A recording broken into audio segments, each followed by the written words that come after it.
Good evening, everybody. My name is Paddy and this is my weekly podcast. I'll start off with the fact that as Russia continues to unleash its illegal war on the Ukrainian people, as it continues to unleash its bloodbath in Ukraine, and hundreds of thousands, soon to be millions of civilians, flee the war zone, a humanitarian crisis is unfolding.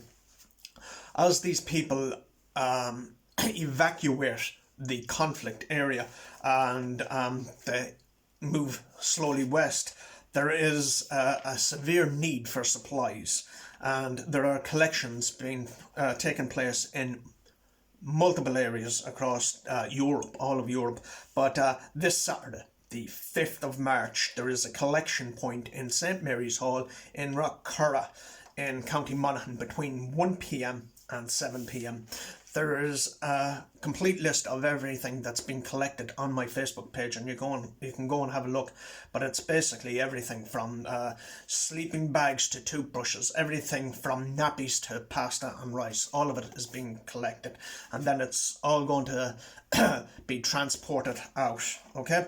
Now, a number of issues have come to light in the past number of days, not least of which is the atrocities being committed by Russia as it violates international law and commits war crimes, not the least of which is the use of cluster bombs in civilian areas.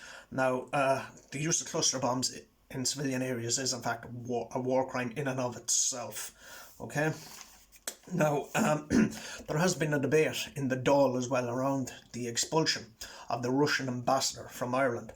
But the Taoiseach countered with the assertion that if we were to expel the Russian ambassador from Ireland, then the Irish ambassadors would be expelled from Russia. And at present, the Irish ambassadors over there in Russia are of great assistance to the Irish citizens who are in fact living in Russia. So there is no plans at the minute to expel the Russian ambassador from our shores. Now, Mary Lou MacDonald pointed out that to date there has been tens of millions of Russian currency, Russian wealth funneled through our country, and she called on the government to act on this issue.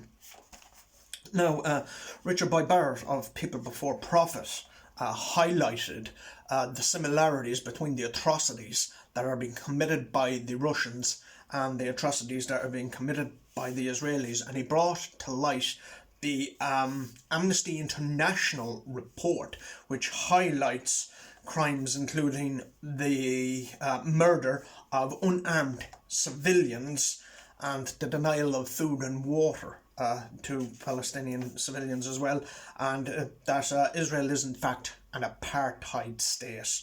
Okay, now the last issue I wish to raise with you here this week is it has been highlighted that in the ever-increasing concerns around global warming, it has been highlighted that plans have been submitted for a €650 million liquefied national gas plant and power station in Kerry. Okay, so that's all the points I have for you this week. So I'll finish as I like to do each and every week by thanking the nurses, the hospital receptionists, the hospital cleaners, the paramedics, the student nurses, everybody who's keeping our emergency services up and running during this pandemic. We owe them all a great gratitude. And I also like to thank each and every other working class man and woman out there who is keeping the country's infrastructure up and running, who's keeping the country's various facilities running. Indeed, those who are keeping our shops and our supply lines going. So thank you to each and every working class man and woman.